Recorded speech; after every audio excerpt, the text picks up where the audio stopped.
Welcome, everyone, to the ASGCT Podcast Network. I'm Lynnea Olivarez, founder of the Ticket to Biotech Communicator Community and member of the ASGCT Communications Committee. Today, I'm guest hosting a special edition episode where we're calling attention to just a few of the recent cell and gene therapy advances and important areas of discussion and debate leading into the annual meeting coming up. So we thought, who better to bring an unbiased 360-degree perspective than a reporter who's covered the space for over a decade. With me today is Emily Mullin, staff writer at Wired magazine covering biotechnology, medicine, and genetics. Emily is a stalwart on the CGT beat. Before Wired, she reported for Medium's 1.0 and MIT Technology Review, among other publications. I'd be remiss if I didn't do a quick plug for said meeting in May. It's the Society's flagship event and brings together stakeholders across academia, industry, regulatory agencies, and, as we're going to hear more about today, media. The annual meeting is in Baltimore this year, and it's a prime opportunity to exchange research, trends, and the latest in the field. So mark your calendars, May 7th through 11th, and be sure to register at annualmeeting.asgct.org to see the full program as it's finalized over the coming weeks, discover suggested session paths based on your topics of interest, and to get the scoop on what's going to be coming up. Welcome, Emily. What else do you want our audience to know about your background? Thanks, Lynnea, for that very warm welcome. It's true, I started covering biotech over 10 years ago. It's a little hard to believe. My first job out of college was in 2010 at the Baltimore Business Journal, where I was covering healthcare, higher education, and biotech. And at the time, I was primarily focused on the rollout of the Affordable Care Act and what that meant for local businesses and healthcare organizations. But because I was at a small paper and all of us on staff wore many hats, I was also covering the local biotech scene.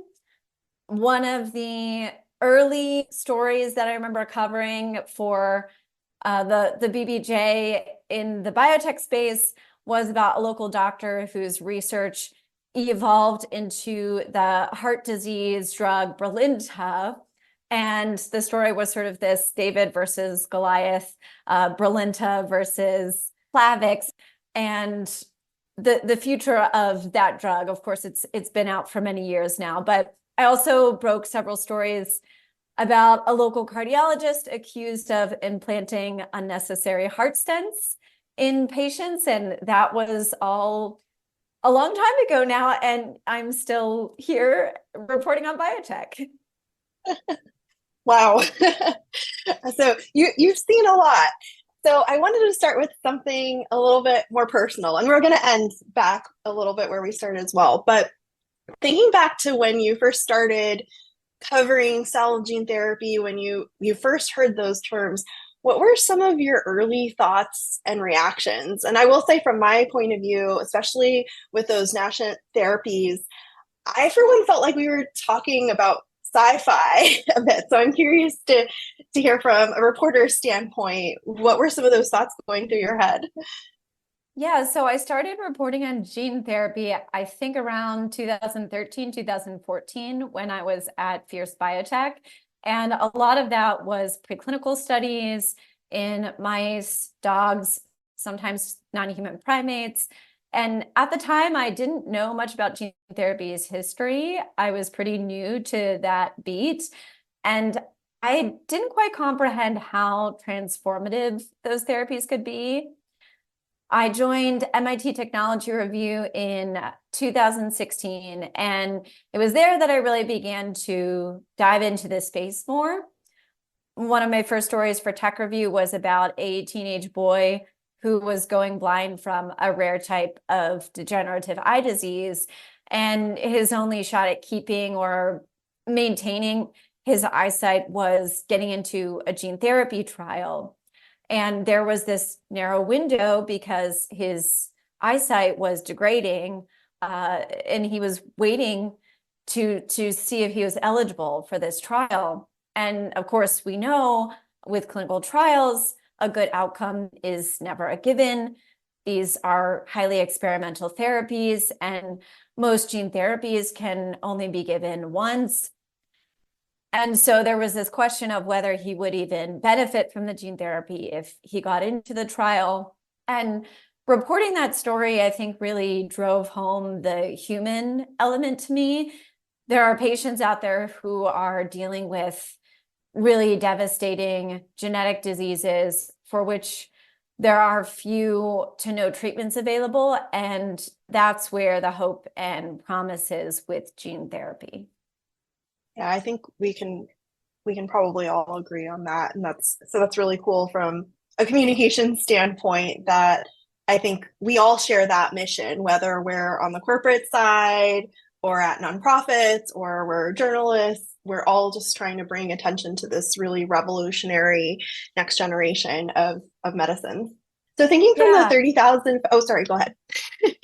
Oh, no, I was just going to say, yeah, as a journalist, you have to be grounded about covering these advances, and you have to do your due diligence in talking to outside experts and not get your own hopes up while reporting these stories, right? Because even as a journalist, I want these treatments to work out. I want these patients to benefit. And sometimes it's hard to grapple with that conundrum of the balanced reporting and the excitement that I feel about some of these treatments. So it is something I think about a lot, because medicine is just so incredible. But you also have to, as a journalist, bring that realism and criticism of, is this going to work out? And what's the safety profile of this drug? What are the potential side effects? What are the ethical considerations? How are patients going to access these drugs, which we're going to talk about, I know, later? And yeah, how is society going to grapple with the sheer cost of these therapies? Right. I mean, that's certainly something we think about being an industry. And I know a lot of ASGCT's members do, regardless of being research at academic institutions, at the bench. But I think as a journalist, it would be particularly challenging, as you say, to try to set aside some of your personal views or hopes, fears even, and then on top of that, to fit all of that in to a small word count often. Like, how do you prioritize which stories you bring to your editor, what you cover, and then what you put into ultimately your finished work, Emily? Covering gene therapy can be difficult because I still don't think the public has a good grasp on what gene therapy is. And the idea of gene therapy can be a very scary concept to people when you're talking about changing the genome, changing our genes, as we saw with some of the disinformation and misinformation around the COVID-19 vaccine, which absolutely does not change your genetics in your genome. So there is a challenge with explaining the technology in a way that's comprehensible to the average person. And that's sort of the first step. And then covering a gene therapy for a rare disease can be extra challenging when this disease only affects a certain portion of the population or a very small portion of the population. How do you get people to care? I work for Wired Magazine, and we cover consumer tech a lot. That's sort of Wired's bread and butter. Everybody, or well, not everybody, but a lot of people have a smartphone. A lot of us have an iPhone in our hands. A lot of us are using consumer tech in our daily lives. Gene therapy is something that not everybody is getting. I mean, a very small number of people are getting gene therapy right now. So it's a concept that's unfamiliar to the public. It's a technology that is a little bit difficult to explain. And we're talking about a small segment of the population right now. So I think bringing in patient voices whenever you can is really the key to getting readers interested in these stories, and telling their story. I am eternally grateful for every patient, every family member of a patient who sits down with me, who gives me their time, because these stories are extremely personal. People going through these diseases and grappling with these diseases for years, sometimes decades. And I think it takes a lot of courage to open up to a stranger, a reporter who you don't know, and to really trust them to get your story across. But yeah, I think whenever we can highlight patient voices whenever possible and really underscore the benefits to their daily lives, I think that's how you get readers interested. So I wanted to talk a little bit about what you've been covering recently, and this can be in broad strokes, but what are some of the most groundbreaking advancements or advancements that you see as cutting edge in gene therapy that have gotten you excited? And then by extension, you've been working hard to get your readership interested in as well. Yeah, so in January, I just reported on a gene therapy trial in China for a type of rare inherited deafness in children. The children in this trial were born profoundly deaf due to a mutation in a gene that makes a protein necessary for hearing called otoferlin. And these children did not respond to sound at all before, but they got this experimental gene therapy delivered into the ear, and they're now able to hear around 45 decibels, which is the level of a typical conversation. And a few other companies, Eli Lilly, Regeneron, a few other companies around the world, a few in Europe and others in China, are working on gene therapies for this same type of deafness. The use of gene therapy for deafness is a bit controversial within the deaf community, because it depends on your idea of what needs to be treated, what needs to be medicalized. But from a purely objective standpoint, I think the ability to restore natural hearing is pretty amazing. And I think it could also give parents in the future some additional options if their child is born with this mutation. I think the GLP-1 drug revolution is also going to spur some interest in one-time, one-shot gene therapies to permanently lower blood sugar levels, promote weight loss. I know of at least one company doing this that I wrote about last year, although this research is still very, very early stage. And of course, the base editing work from Verve Therapeutics to lower cholesterol is very exciting, although it's concerning that one participant in their clinical trial died from a heart attack after receiving the therapy, and the other had a heart attack, I believe, one day after the therapy. The death was not thought to be related to the Verve treatment, but I think it's going to take some bigger studies and more monitoring to know exactly how safe that therapy is. But the idea that this therapy for now is treating an inherited type of high cholesterol, but the hope, I think, is that this could maybe move into the general population, I think is very exciting. But of course, we have to really see how safe it is. And it's one thing to treat people with a genetic disease who have been at elevated risk all their lives, to treating somebody who is otherwise relatively healthy.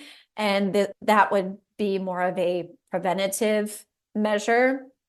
So I think there will need to be much more research on that to really know for sure whether that's going to be safe enough for the general population to take. Yeah, so it sounds like over the course of your reporting in CGT, and I know this is something we talk a lot about in the field, is this move from treating rare diseases with perhaps single point mutations to applying this technology and these modalities to larger disease populations. And what strikes me is that in your reporting, just organically over the course of the past couple of years, these issues are starting to come to light too now to the general public. And you mentioned a couple of these areas that you're looking at as you're exploring these stories around moving to these larger populations and the ethics around that. What are some of the areas that you're going to be zeroing in on as you pay attention to what's coming out over the next couple of years in this field? Yeah, I think there's huge potential in the cardiovascular space because heart disease is such a big killer.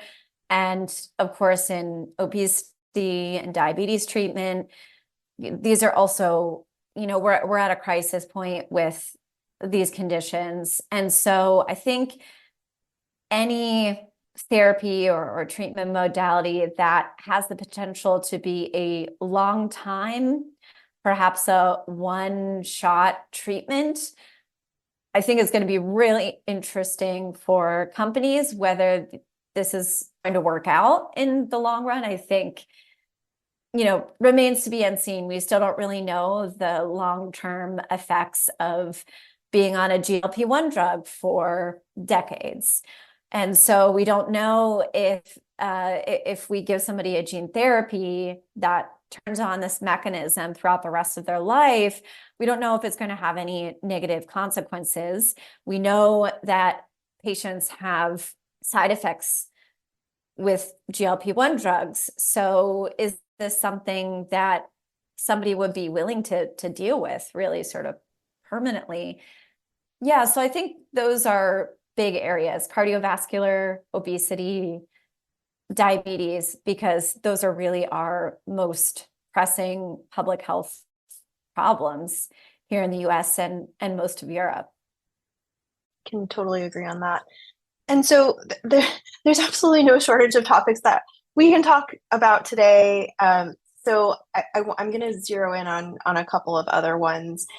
And I know you've done a lot of work reporting on CRISPR, and especially with the first CRISPR medicine being approved in the US and other recent significant milestones.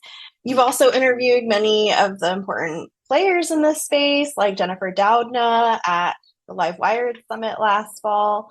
How do you see CRISPR and these other gene editing technologies, like you mentioned base editing specifically, evolving, and what impact they could have on the future of medicine more broadly? I think CRISPR is probably just the tip of the iceberg for genome editing technologies and genome modifying technologies. We know that CRISPR is really good at cutting out DNA, snipping away unwanted DNA. And to treat a disease with CRISPR, you really have to know what to cut, what to take away. And we do have Intellia that's gearing up for a gene insertion trial, but most companies right now are trying to figure out what can we remove with CRISPR to treat a disease. It's a little limited right now. And I think as a journalist, I certainly fell into the trap of reporting on CRISPR as this ultra precise genome editing tool that's going to change everything. I think a lot of us covering science have probably described CRISPR in that way before, and certainly it is precise to a degree, but now we know that there are even more precise genome editing tools that are coming into the scene, like base editing, for instance. And so I think we're just at the beginning of what CRISPR and other genome editing systems can do. I think that we're probably going to find that CRISPR is more limited than we initially thought. I think we're already seeing that, but I am really excited to see the work on base editing and some of these newer genome editing systems coming out, I think it's going to be really interesting over the next 5 to 10 years to see where we go from here.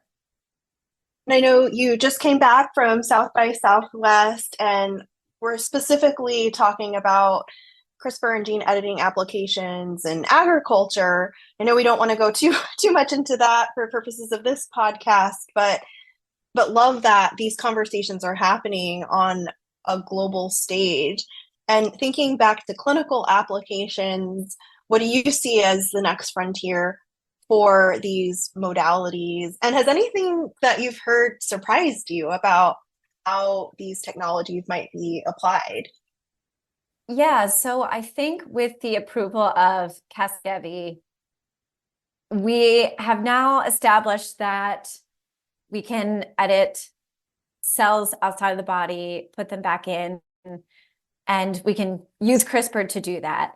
And so I think the next evolution of CRISPR edited therapies is going to be for cancer, because it's very similar to CAR T therapies, CAR T cell therapies, which we already have on the market. And perhaps there are better ways at editing T cells and other types of immune cells to better target cancer. So I think that is probably the immediate future.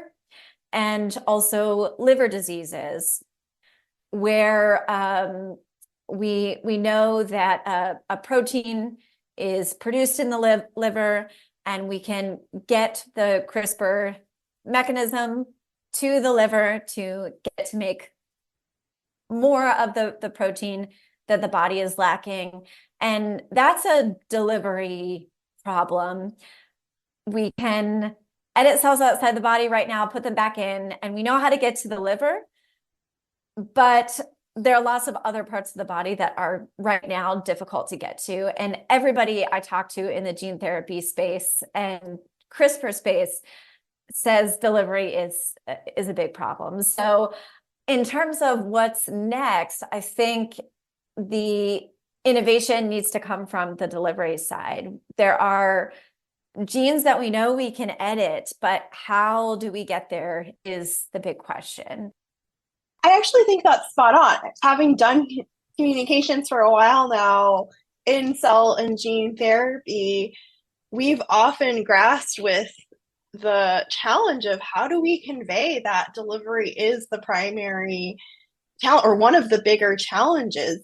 Like we know to some extent that the technology itself works. It's getting it to where it needs to go. And so it is fascinating to me to hear that.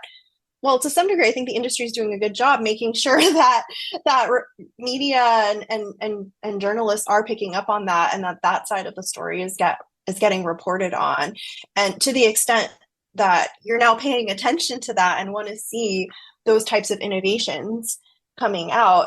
And so to anyone listening to this who is going to be at the annual meeting or who has contributed research to posters, presentations that are going to be shared, Emily will be there. So if you have any groundbreaking new updates on this front, you know where to find someone who's going to be interested in hearing more about that. So definitely encourage you to reach out to her. And so, yes. Oh, sorry.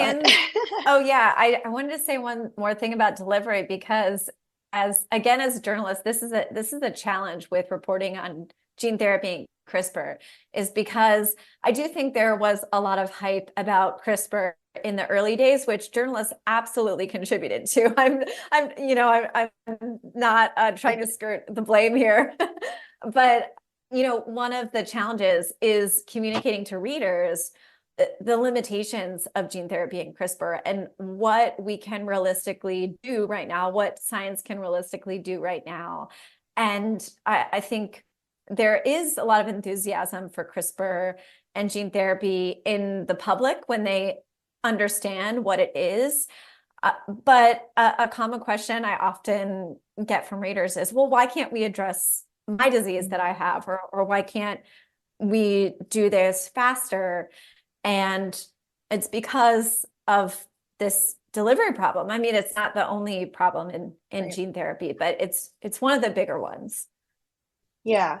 But I think that's good for us to keep in mind, where it's so easy to get bogged down in the day-to-day, problem to problem, figuring out what's next. I know we're all here because we want to get these treatments to people who need them, but remembering the importance of being transparent with the progress that we're making, as well as, to your point, Emily, the challenges that we're still facing, so that we're creating an environment that's going to be receptive to these treatments, which can be kind of scary, frankly, right? Think about the parents who maybe have to make a decision on behalf of their 2-year-old child that could change their DNA forever. Like, I certainly don't envy that person. What a difficult, challenging decision to have to make.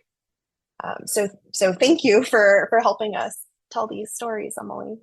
And so that's actually a good segue in thinking about some of the other challenges to getting these therapies to people and their families living with these diseases.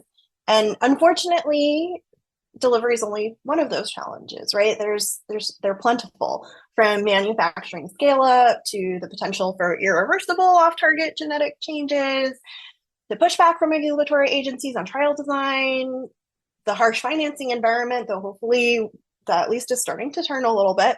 And as far as I know, you only agreed to do one podcast episode with us, so let's focus on one or two of these ideas. So I'm just going to cite a couple of numbers to set the scene for our next part of the conversation here. Numbers vary, but by one count from McKinsey, there are currently more than 1,000 cell and gene therapies in clinical development in the US alone, and over 3,000 in preclinical development. I think it's undeniable that the rate of CGTs is only going to continue increasing, and that's a good thing in theory. But we know that the FDA and other regulatory agencies have had a hard time keeping pace with this historically. Last year, FDA approved 5 CGTs, which is great progress, right? But considering how many are in the pipeline, we have a long way to go. So I'm curious, what did you make of Peter Marks, who, as most of you probably know listening, is the director of the Center for Biologics Evaluation and Research, or CBER, at FDA, about his recent comments that the accelerated approval pathway might become more common for gene therapies for rare diseases? I think with evaluating gene therapies, there has to be a balance between the risks and benefits, as always, when looking at a new medicine, but especially because gene therapy is designed to be a one-time treatment, at least in most cases. These effects are going to be permanent, probably, hopefully. So I think that this quality does make them different from your typical small molecule drug.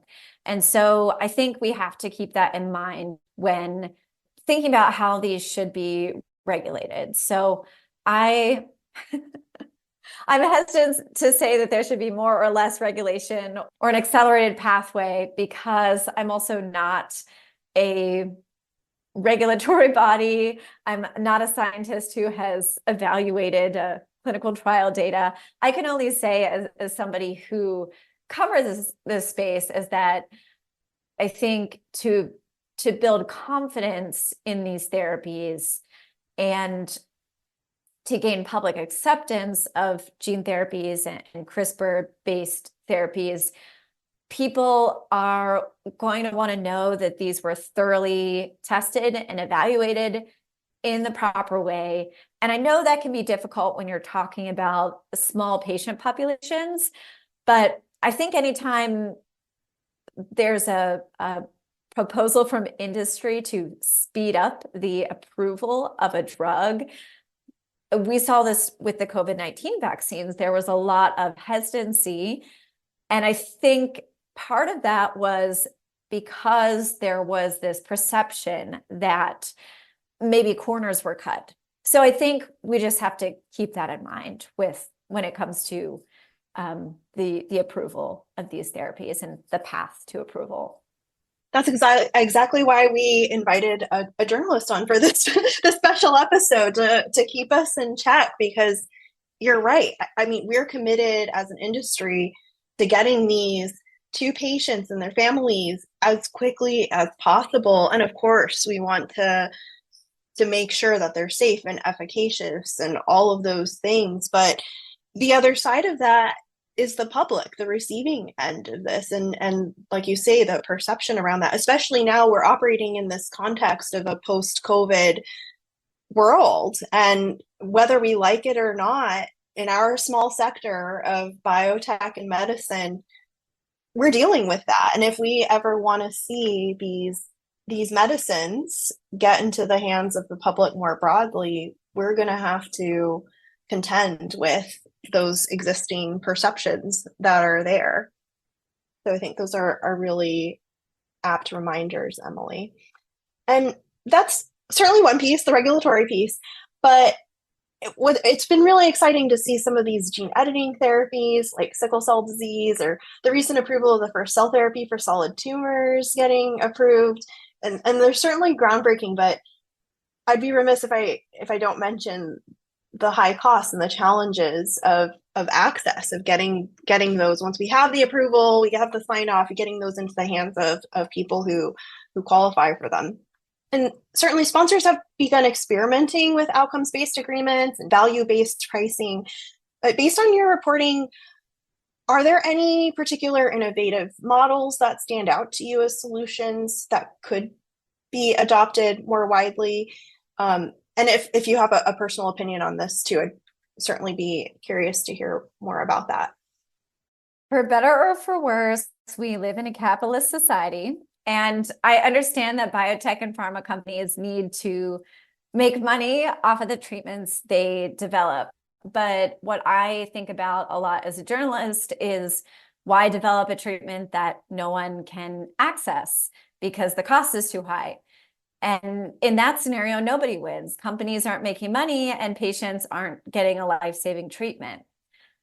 So up until the recent gene therapy approvals for sickle cell, the gene therapies that were on the market were for pretty small patient populations, and there just hasn't been a ton of demand to the point where we've really needed these alternative payment models. So I think over the next year or so, as Medicaid really grapples with how to pay for the sickle cell treatments, that's when we're going to see how patient access plays out.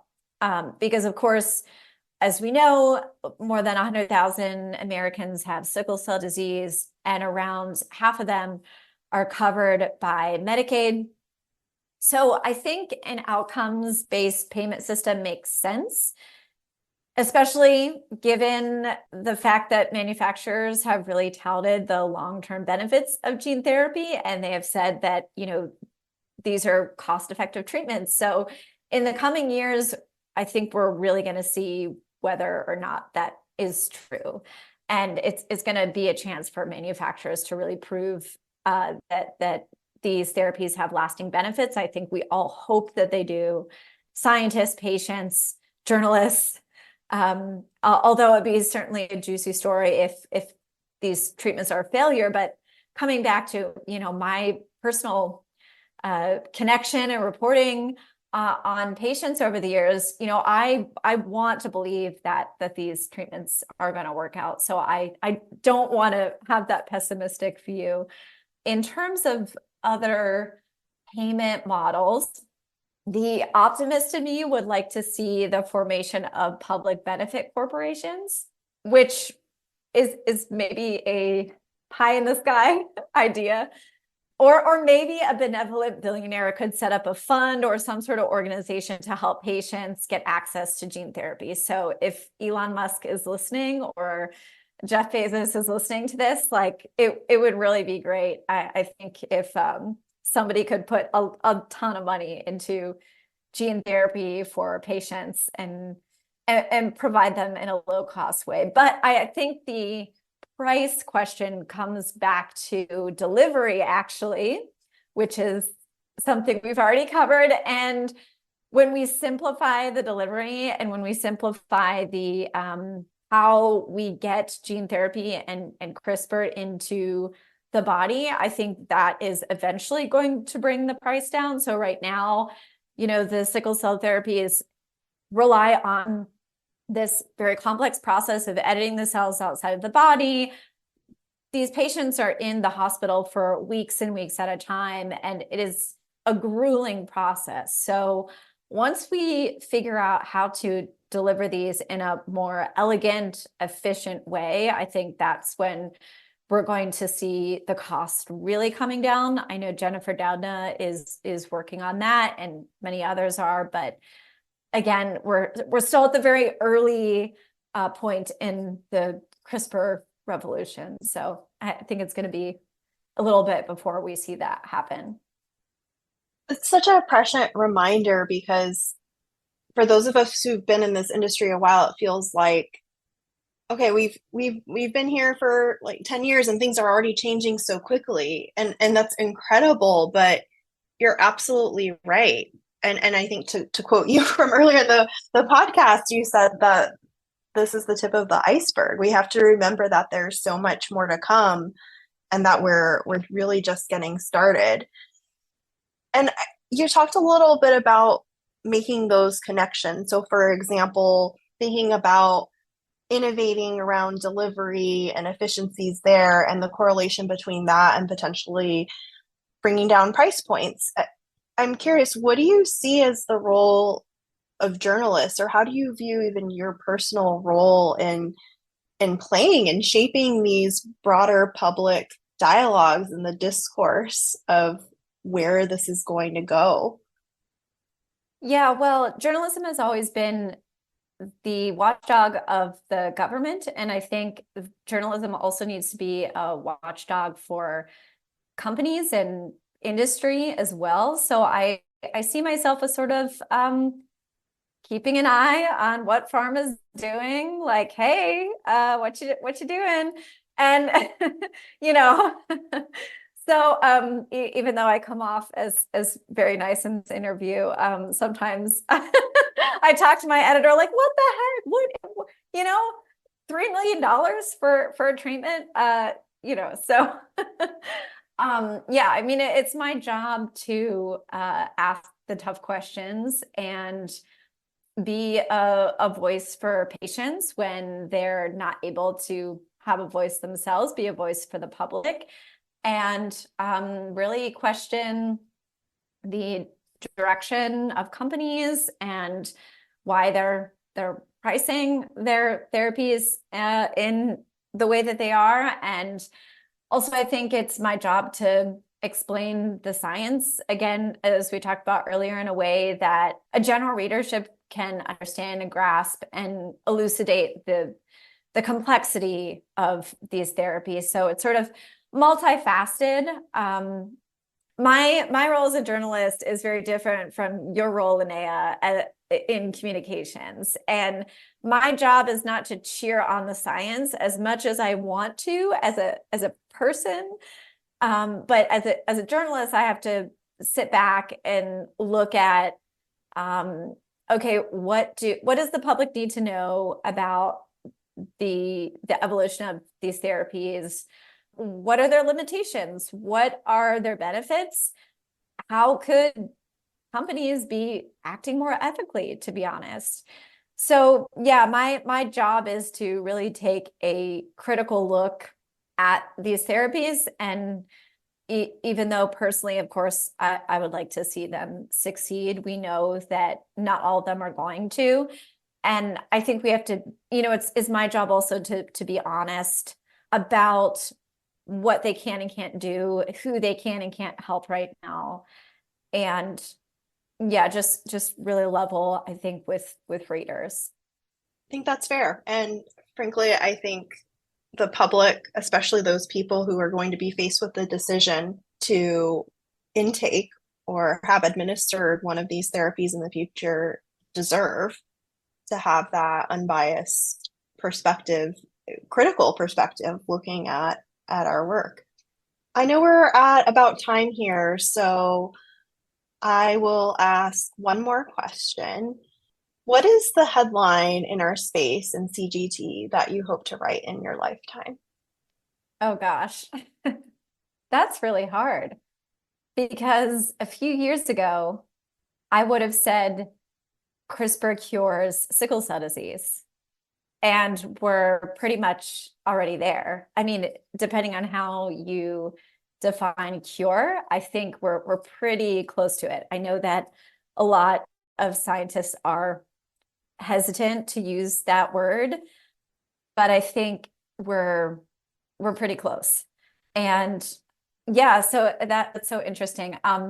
In 2017, I wrote a story for MIT Technology Review on the promise of CRISPR for sickle cell disease, and I spoke with a patient who has since passed away. And when I learned that, it was only fairly recently that I learned about his passing. He was an amazing artist who made these paintings that conveyed his experiences with sickle cell disease in these bright colors, and but also there was this pain that was so clearly depicted in these paintings. And when the gene therapies for sickle cell were approved in December, I thought of him. And I thought back to the story. This was 2017, so about 5 years, a little over 5 years now. And I thought that, wow, I wish that he would have lived long enough so that he was able to get this therapy. So yeah, I think 5 years ago, the headline I would want to see is that gene therapy is a cure for sickle cell. And I think in the next 5 to 10 years, I would like to see that we have cured all the sickle cell patients. I think that's probably unrealistic, but I think as a society, we should strive toward that because we now know that we have the technology to do this. And I think we have an obligation to bring these innovations to patients, to people who really need them. Yeah. Love that. That was a cop-out because I didn't actually answer your question. Well, you went 5 to 10 years in the future, and it's I think I don't mean to put words in your mouth, but it speaks to the fact that this whole area is evolving so rapidly that in some ways it's kind of hard to imagine where we might be beyond the 10-year mark, and in a good way, right? Like it's probably beyond what we might be able to even conceptualize at this point. And so I think you hit the nail on the head, if that's what you meant to say. Yeah, I would just love to see more patients get access to these therapies if they want it, of course. Right, because right. as we know, at least with these first generation sickle cell gene therapies, that there are questions about fertility. Patients will face this tough decision.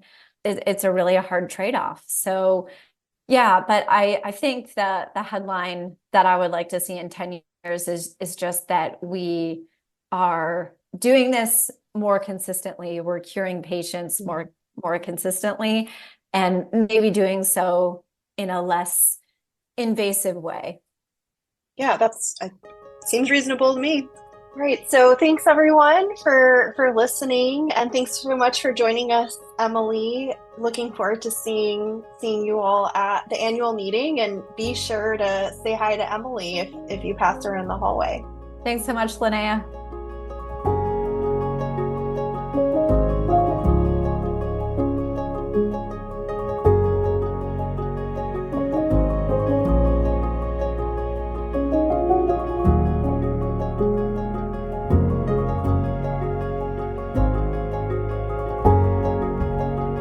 Thank you.